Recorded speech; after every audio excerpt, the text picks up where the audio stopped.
الطرق لضرب استقرار الجزائر لم تنفع مع أعداء الوطن، لأن الشعب الجزائري شعب واعي، ولهذا فشلوا في كل المخطط. من المفروض عندهم هم المخطط بداية 2026 لا يجب أن تبقى هناك دولة اسمها الجزائر تدخل في صراعات وانقسامات إلى غير ذلك. لكن الشعب الجزائري شعب واعي ودمر كل مخططهم. لكن اليوم تم مهاجمتنا من مكان حساس بصراحة، وهو الجانب العاطفي. أرادوا أن يظهروا الجزائر أنها خائنة للقضية الفلسطينية لإثارة الشعب على الدولة، لكنهم فشلوا، ولحد الآن ما زالوا متشبثين ومتمسكين بهذا الأمر.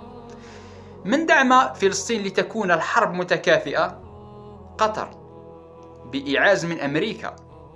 ومن المخطط؟ تركيا. يعني من؟ الإخوان.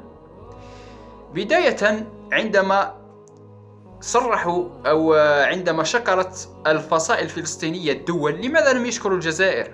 بإعاز من الإخوان. بداية المخطط لإظهار الجزائر أنها خائنة للعالم، أو بالأحرى للشعب الجزائري ليثور ضد الدولة. لكن هذا المخطط لن ينجح بإذن الله، لن ينجح، حتى أنهم موجودين في الجزائر وبرمجوا القضية الفلسطينية أولى من الجزائر في عقول الشعب الجزائري. اليوم لو تدمر الجزائر من أجل فلسطين، تروح تسأل شخص في الشارع يقول لك من أجل فلسطين عادي، يقول لك عادي، موش مشكلة تدمر الجزائر من أجل فلسطين، لأنهم برمجوا القضية الفلسطينية في عقول الشعب الجزائري قضية أولى من الجزائر، وهذا خطأ كبير. هذا يجب أن نحاربه. ما كانش حاجة أولى من الجزائر، حتى لو يدمر العالم الجزائر هي الأولى.